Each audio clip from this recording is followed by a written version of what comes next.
On a crisp autumn morning in the middle of October 1944, something remarkable happened at the Norfolk Naval Base that would forever change how a group of German women understood the war they'd been fighting. The date was the 12th, and as the SS Bremen settled into her mooring after weeks crossing the Atlantic, 47 women who'd been captured across occupied France, Belgium, and what remained of the crumbling Third Reich stood on deck, pulling their threadbare coats tight against the cold wind blowing in from the ocean. Everything they'd been told by their officers, everything Nazi propaganda had drilled into their heads, painted America as a nation of soft people living in comfort, utterly incapable of waging real war. The moment that gangplank touched American soil, their entire worldview began to crack apart. The noise hit them first, an overwhelming symphony of industrial power. Hammers striking steel hull plates rang out in steady, rhythmic patterns that echoed like massive bells across the waterfront. The sound never stopped, just kept going with mechanical precision. Diesel engines rumbled and spat thick black smoke, while enormous cranes hoisted cargo containers the size of small houses onto waiting railroad cars. The smells came next, an overpowering mixture of hot tar, thick grease, burning steel, and salt water that made their eyes water. For women who'd spent years living with rationing and scarcity, watching every resource carefully measured and distributed, this sensory assault of pure abundance knocked them off balance. One among them, a woman called Ingrid, would later write in her personal diary about that first moment. Her words captured the shock perfectly. She'd expected to see emptiness, perhaps some evidence of the struggling nation their propaganda had described. Instead, what spread before her eyes was a harbour packed with more warships than Hamburg had ever held, even in its glory days. The contradiction couldn't have been more stark or more impossible to ignore. These weren't just random women either. They were trained technicians, skilled auxiliaries, people who understood logistics and production. They'd anticipated finding a society that was hollow at its core. What surrounded them before they'd even stepped onto American ground was evidence of a war machine operating at a scale that defied everything they thought they knew.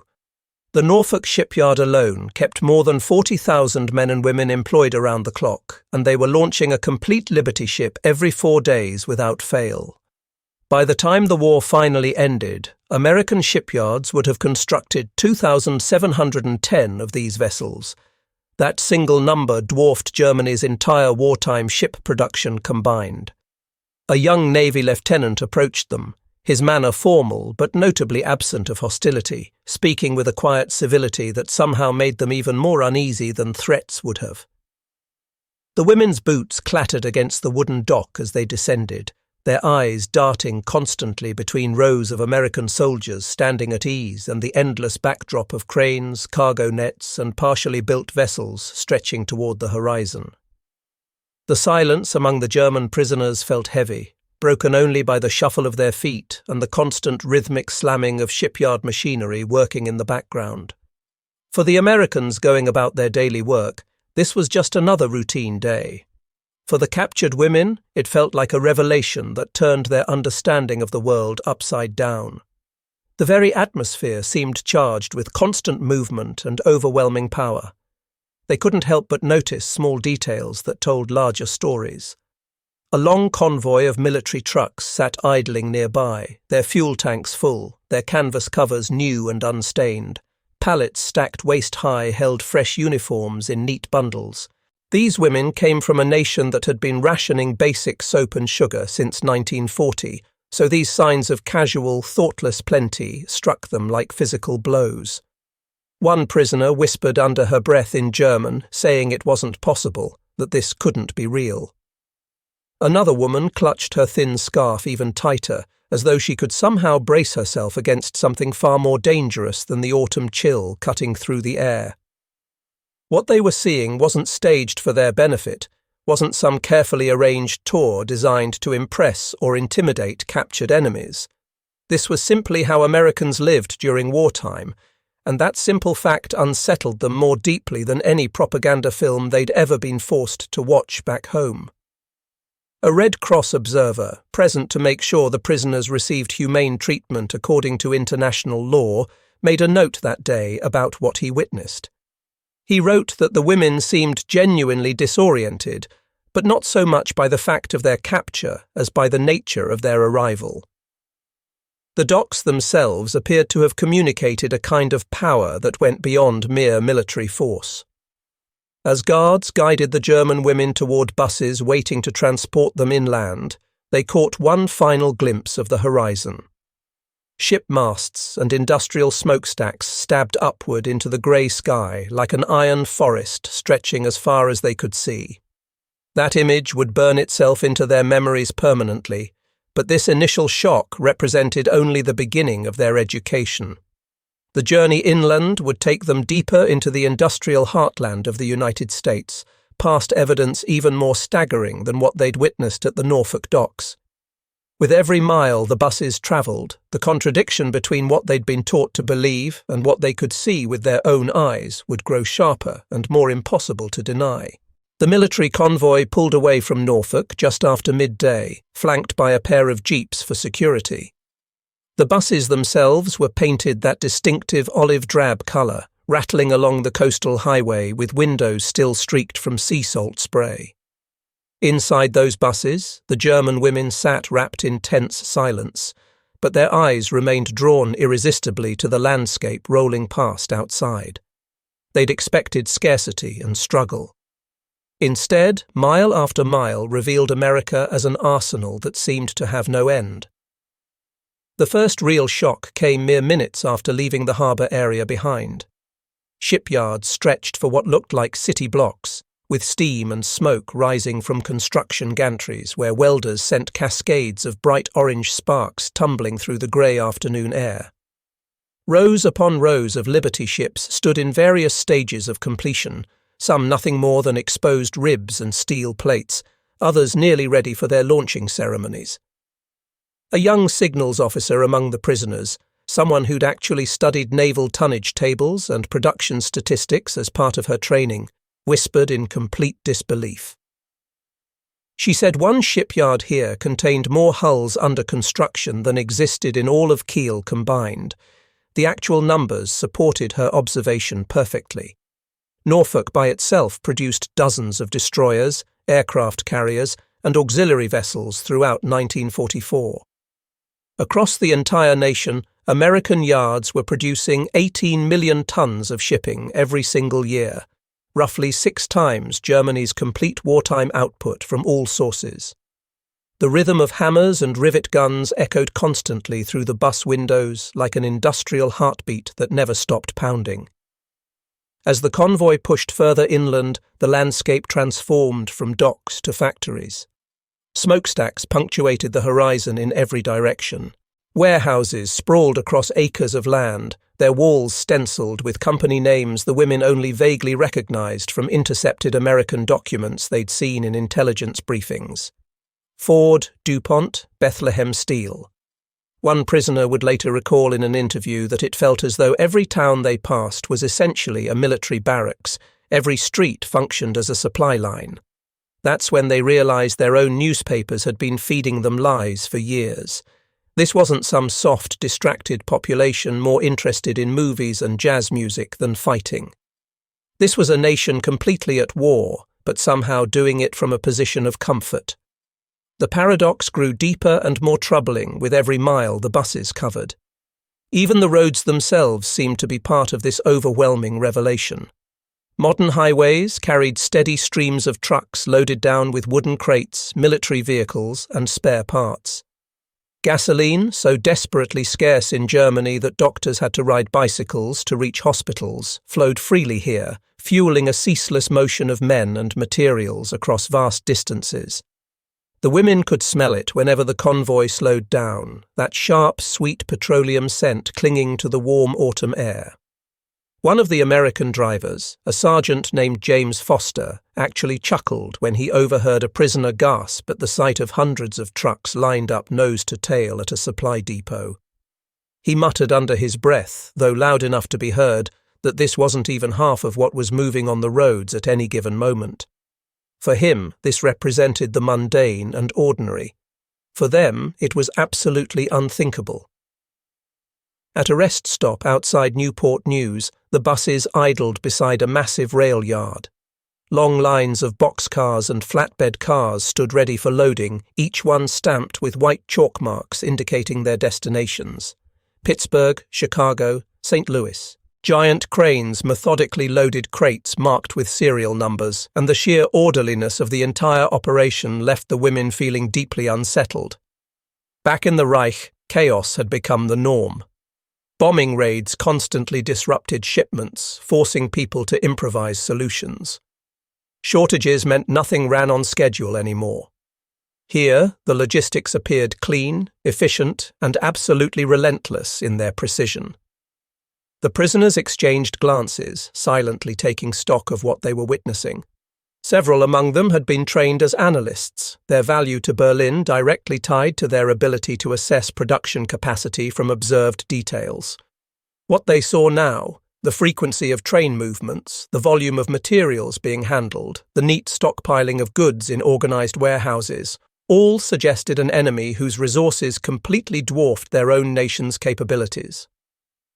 One woman actually pulled out a small notebook and scribbled notes that were later recovered. She wrote that they'd thought America was fundamentally a land of consumers, people who bought things and wasted resources. Instead, it revealed itself as a land of producers, and every single factory they passed represented another nail being driven into Germany's coffin. Yet paradoxically, nobody was flaunting this abundance or showing off. American civilians along the route simply went about their normal lives. Workers wore coveralls and carried lunch pails. Children played games by the roadside. Women walked along carrying groceries in paper bags. There was no visible sense of strain or impending collapse, none of that hollow-eyed exhaustion that had come to define German cities throughout 1944. Instead, vitality seemed to spill directly from the streets themselves. The prisoners found they couldn't reconcile what they were seeing. Here was a nation waging global war on multiple continents while still managing to feed its people adequately, still clothing them in decent fabric, still laying down new highways and building bridges as though peacetime had never really ended. By the time the convoy approached Richmond, the women had fallen completely silent. That initial shock at the harbour had gradually given way to something deeper, a gnawing realization that settled in their stomachs. What they'd witnessed in a single afternoon's drive surpassed what Germany could produce in an entire year of maximum effort. Their faith in propaganda, in the repeated assurances that America was soft, incapable, divided against itself, was dissolving like morning frost under the warm Virginia sun. But their journey hadn't finished yet. Ahead lay the prison camps themselves, the processing centres where, paradoxically, their captors would treat them with a level of dignity and care they absolutely had not expected to receive. And in that unexpected treatment, yet another revelation awaited them. The buses turned off the main highway as dusk began to settle, gravel crunching loudly under the tyres as they approached a sprawling compound surrounded by barbed wire fencing.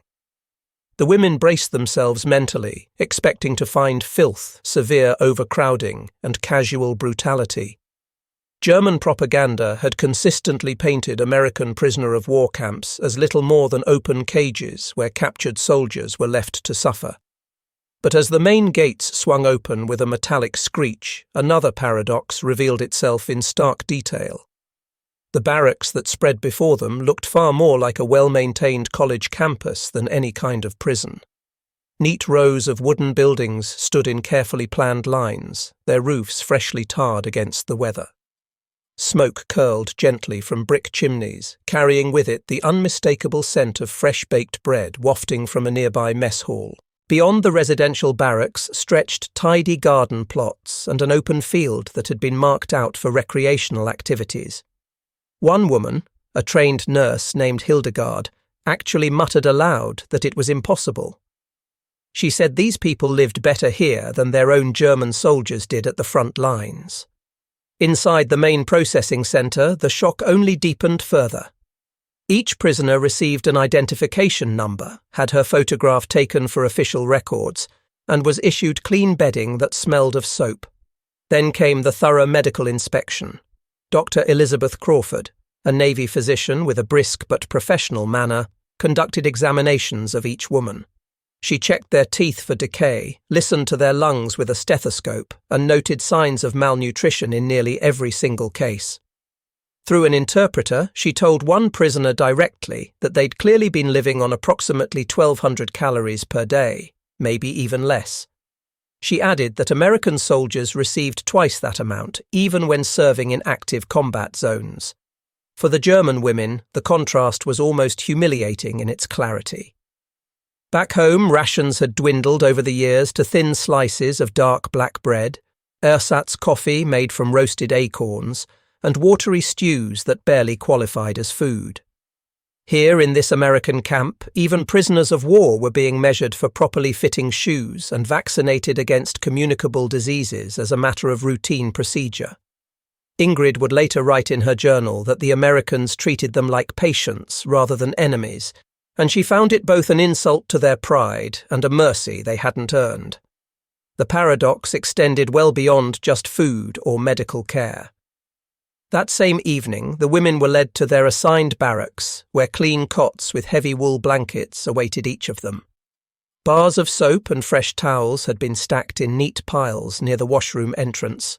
A Red Cross representative took time to explain that under the Geneva Convention, prisoners were entitled to basic human dignity as a matter of international law. The German women simply stared in complete disbelief. Their own government had signed those very same conventions, yet Soviet and French prisoners held in camps throughout the Reich were literally starving in open fields without shelter. The numbers tell this story with brutal clarity. In American-run camps, German prisoners of war received an average of 3,500 calories in their daily rations, which was actually more than many American civilians received during rationing. In German camps, Allied prisoners often slowly starved on fewer than 1,000 calories per day. One prisoner confessed in a hushed tone to another that if the leadership back in Berlin ever knew the truth about how well they were surviving here, they would never forgive any of them.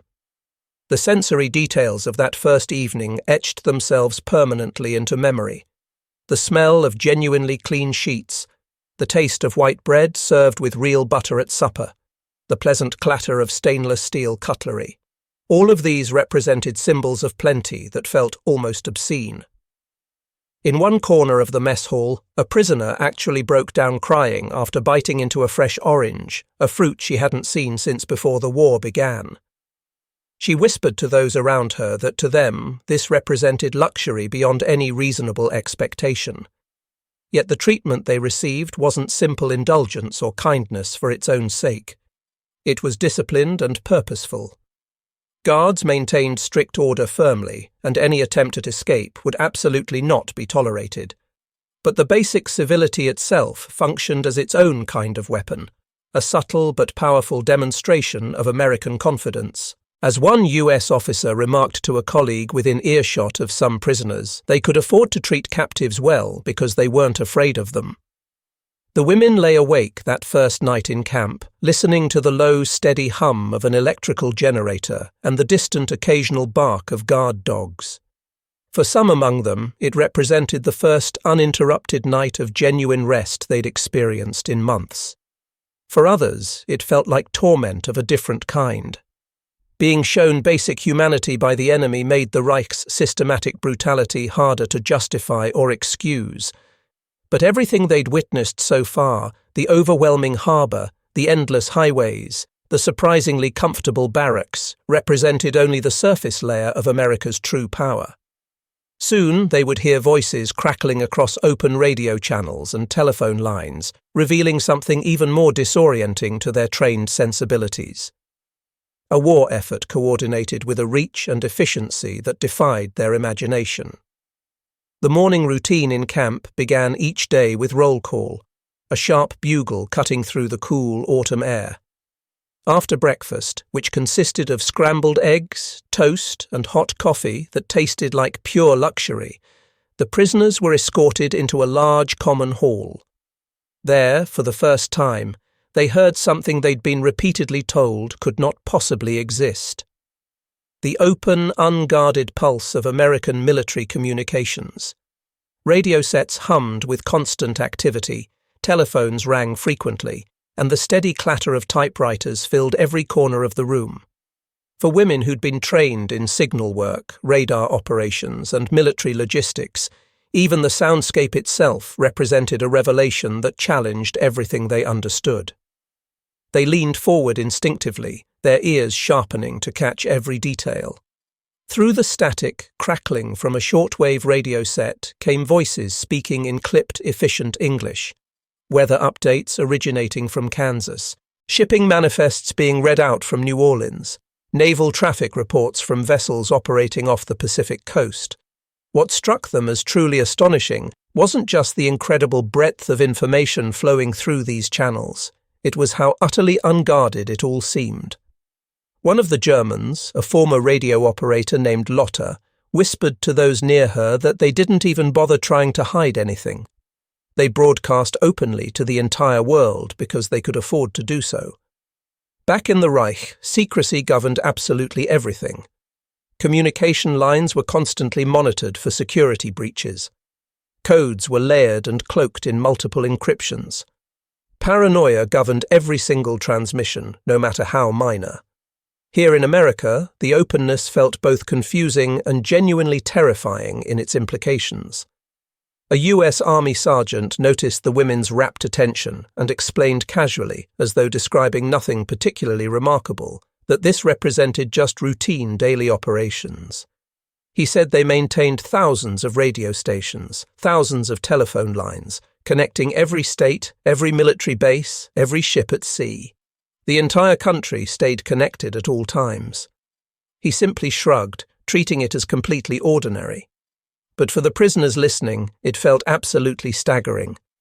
Germany's fragmented communication networks, already severely crippled by sustained bombing campaigns and constant shortages of equipment, could barely maintain reliable communication across its rapidly shrinking empire anymore. The statistics from that period confirm exactly what these women were realizing in real time. By late 1944, the United States operated over 400,000 telephones in military service alone, with civilian telephone lines numbering in the tens of millions across the country. In sharp contrast, the Reich maintained fewer than 2 million functioning telephone lines total, and many of those were concentrated in major cities that had already been reduced to smoking rubble. The prisoners were actually permitted to send letters home under Red Cross supervision, following international protocols. Some even dictated personal messages to American clerks who typed them out on clean white stationery. Ingrid recorded in her diary later that simply being able to touch a working telephone, to see a letter carried freely through proper postal channels, made her feel connected to civilization again. And yet this very freedom, this casual efficiency, represented everything they'd been taught to despise about democratic societies. The paradox cut sharply. Their captors' basic generosity somehow highlighted the complete bankruptcy of their own regime's grand promises. The sensory experience reinforced every lesson. The steady buzzing of switchboards operating continuously, the metallic snap of plugs being inserted into connection ports, the constant whirring sound of paper feeding through teletype machines. It created a symphony of pure efficiency that never stopped playing. The women gradually realized that this invisible infrastructure of communications represented as decisive a weapon as any tank or airplane. Wars weren't fought only with rifles and artillery shells. They were won through coordination and information flow.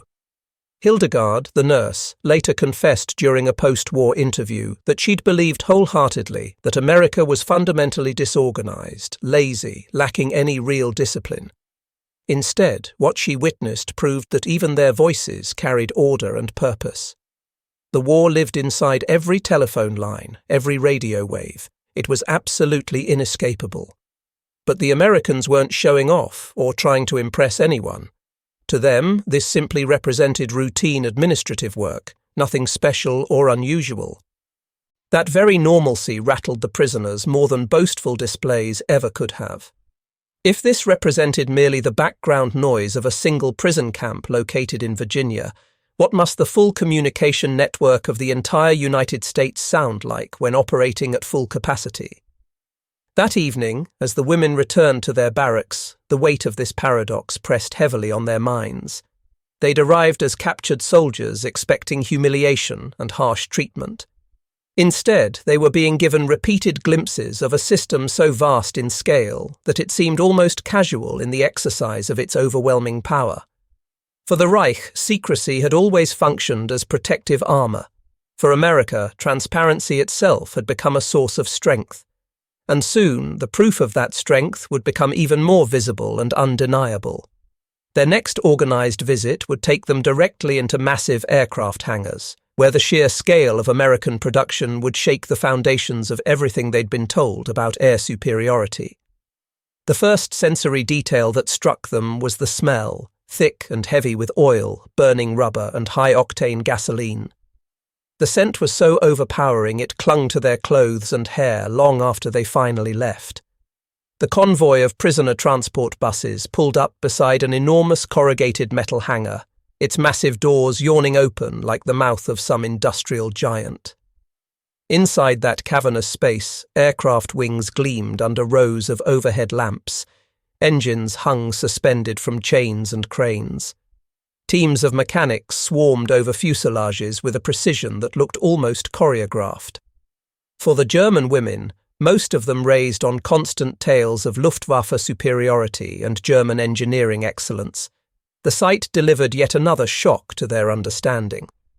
In their minds, German aircraft, the Messerschmitts, the Junkers, the Focke-Wulfs, still represented the finest machines in the sky. Yet here stood rows upon rows of American bombers and fighters, not hidden away in some precious secret facility, but displayed openly by the dozens, perhaps even by the hundreds. A sergeant named Michael O'Brien, assigned to escort the prisoner group, walked them casually down the hangar floor. He was a cheerful Irish-American with permanent grease stains on his sleeves, and absolutely no sense that he was revealing anything particularly remarkable or secret. He slapped the metal flank of a B-24 Liberator bomber and announced that this particular aircraft could be completely replaced within 3 days if it happened to be lost in combat. 3 days, he repeated for emphasis. That's how fast American factories turned them out. Those words landed with more impact than any bomb could have delivered. 3 days to replace a heavy bomber. In Germany, aircraft factories had been systematically shattered by repeated Allied bombing raids. Spare parts had become desperately scarce commodities. Engines often took weeks to properly assemble, if the necessary components could even be found. Some planes were being completely cannibalized just to keep other aircraft flying. Here, the casual idea that a lost bomber represented simply a line item to be efficiently filled staggered their comprehension. The actual production numbers backed up O'Brien's casual boast completely. During 1944 alone, the United States manufactured 96,000 aircraft of various types, which exceeded Germany's total production for the entire war. At peak output, a new airplane rolled off American assembly lines somewhere in the country every 5 minutes around the clock. The contrast was obscene in its overwhelming scale. The sensory details made this revelation impossible to deny or dismiss. The rhythmic pounding of pneumatic rivet guns echoed constantly through the hangar like sustained machine gun fire, except instead of creating destruction, this noise built power. The air itself shimmered with heat radiating from arc welding operations. Mechanics shouted instructions to one another over the constant roar of engines being test-fired. The concrete floor actually vibrated with the force of all this industry happening simultaneously. One of the prisoners, Lotta the radio operator, kept muttering repeatedly under her breath about how many planes she was seeing and how many more must be coming. Her voice trembled, but not from any fear of the guards. It was the sheer scale of realization washing over her about what this meant for the war's outcome. Hildegard, the nurse, confessed later in her personal journal that their leaders had told them America was fundamentally weak, unwilling to make real sacrifices. Yet here, sacrifice itself had become invisible because it was production rather than desperation driving everything forward. What struck the German women most profoundly was the complete casualness of it all. American workers joked with each other, shared cigarettes during breaks, and wiped sweat from their brows as though assembling heavy bombers was just another day's normal labour. To the Germans, who'd been told that every German worker was pressed to their absolute physical and mental limits, this relaxed ease felt genuinely unnerving. How could a people appearing so casual and comfortable produce such overwhelming military force? O'Brien, noticing their obvious awe, leaned closer to the group and said with a broad grin that they should see what was happening in Detroit if they really wanted to be impressed. He added that this particular hangar represented nothing but a tiny drop in the bucket. He chuckled and walked away whistling, leaving the women standing in shocked silence. The paradox hung heavy and undeniable in the air around them. For the Reich, every single lost aircraft represented a national tragedy that couldn't easily be replaced. For America, it represented an inconvenience that would be remedied within days through simple industrial processes. That difference alone telegraphed the war's inevitable trajectory more clearly than any strategic analysis could. As the women were led back out into the bright afternoon sunlight, the ground-shaking roar of an engine test firing rattled the earth beneath their feet. That sound followed them onto the buses, vibrating in their bones like an ominous prophecy they couldn't escape. But their education in American power was far from finished. In the weeks that followed, they would be shown something even harder to deny or rationalize away. Photographs and detailed reports of American bombing campaigns that proved this industrial power wasn't merely theoretical. It was reaching deep into the heart of the Reich with devastating precision, destroying the very foundations of Germany's ability to continue fighting. 3 weeks passed inside the camp, creating a strange limbo of repeated routines. Regular meals, thorough medical checkups, carefully monitored recreation periods. By this point, the German women no longer jumped nervously at the sound of American trucks rumbling past or the sharp bark of orders being given in English. But the moment that altered their fundamental understanding most profoundly didn't come from anything they witnessed in person. It arrived on paper. One crisp morning, they were gathered together in a small meeting hall where US intelligence officers spread aerial photographs across long wooden tables. The images were black and white, technically crisp, and absolutely devastating in what they revealed. They showed German cities from high altitude, factories captured before and after bombing raids, rail junctions torn into twisted metal, synthetic fuel plants cracked open like fragile eggshells. An officer tapped one particular photo with his finger, his tone measured and clinical. He explained that this facility, the Leuna Works located near Merseburg, had produced most of Germany's aviation fuel. Or rather, he corrected himself, it used to produce fuel. The image beside it showed nothing but twisted steel girders, shattered pipelines, and massive plumes of smoke frozen mid-rise by the camera shutter. The women leaned over these photographs in heavy silence, studying each one carefully. They'd been told repeatedly by Nazi broadcasts that Allied bombing campaigns were random, clumsy, and largely ineffective at causing real damage. Yet here spread before them was undeniable evidence of something precise, methodically calculated, and absolutely relentless. One photograph after another reinforced the same terrible point. A critical ball-bearing manufacturing plant in Schweinfurt reduced to complete rubble. Bridge spans across the Rhine River snapped like matchsticks. Rail-switching yards in Cologne littered with overlapping bomb craters. A prisoner named Marta whispered, almost to herself as though thinking aloud, that this explained why their trains never ran on schedule anymore. The statistics from that period confirm what those photographs revealed. By the middle of 1944, Allied bomber forces were dropping more than 200,000 tons of explosives on Germany every single month. Aircraft losses among the bomber crews ran high, sometimes devastatingly so, but American production capacity, those endless hangars full of bombers they'd already seen firsthand, made those losses sustainable in the long term. Germany, meanwhile, could not replace its fuel production facilities or its precision machinery once they were destroyed. Every single aerial photograph laid bare an uncomfortable truth. The Reich was slowly bleeding to death under skies it could no longer effectively control. The sensory impact hit hard, even through still images captured on paper.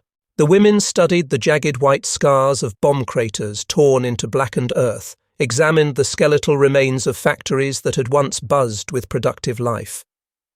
One wrote in her diary afterward that she could almost smell the acrid smoke rising directly from the photographs themselves.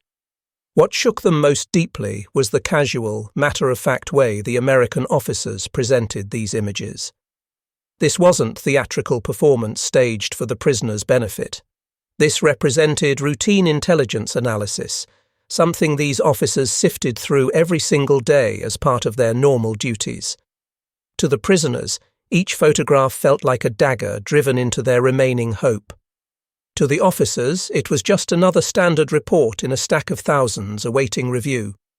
One officer explained, without any particular malice or satisfaction, that they didn't actually need to destroy absolutely everything. He said they just needed to eliminate the fuel supplies, the precision bearings, the transportation bridges. Once those critical nodes were gone, German armies literally couldn't move or fight effectively. His words were purely clinical in tone, but to the women listening, they carried the crushing weight of mathematical inevitability. Ingrid wrote in her journal afterward that it wasn't hatred that was defeating them.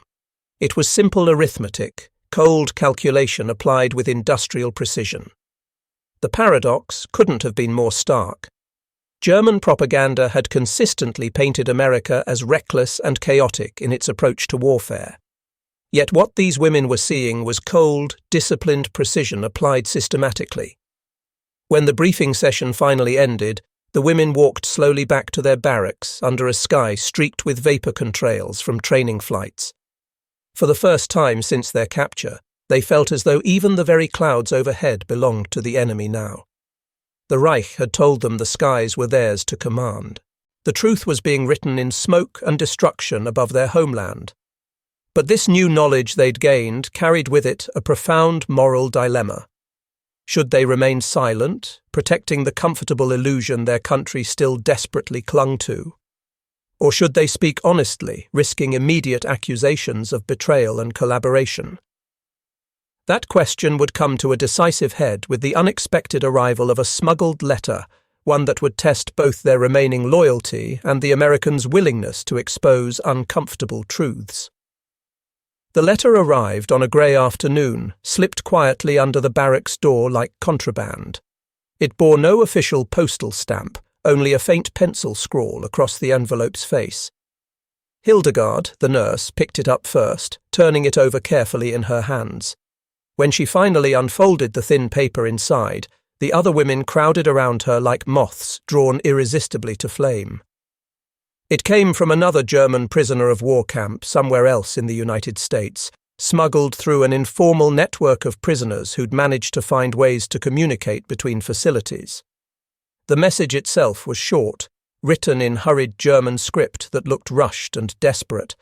It urged them to hold fast, claiming the Reich was pushing back successfully on all fronts. It mentioned new weapons that would soon change the entire war. It warned them not to believe anything the Americans showed them.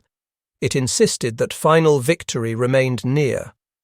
The words echoed the same promises they'd all heard before their capture, the same reassurances broadcast endlessly.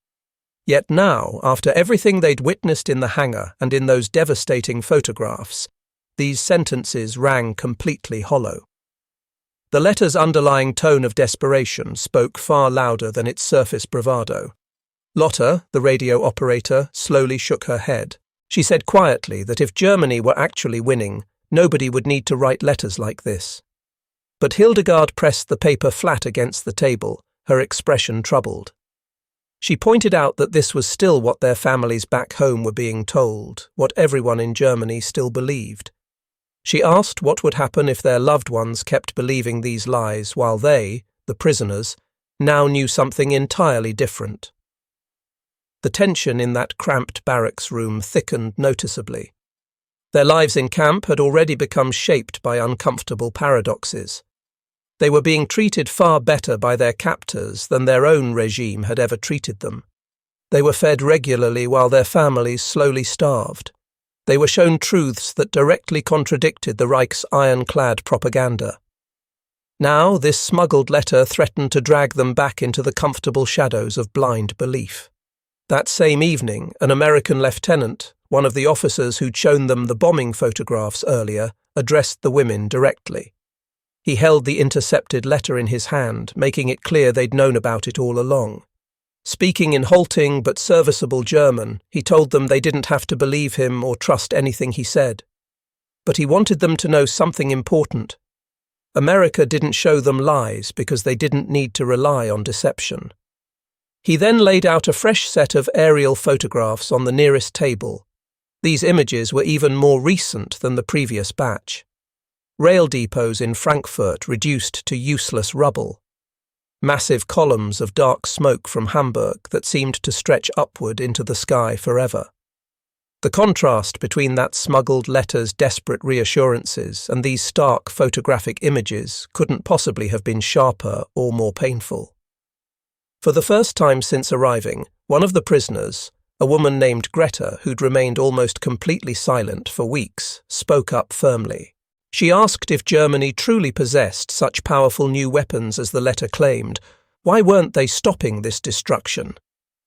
She tapped the photograph with a trembling finger, her voice breaking slightly.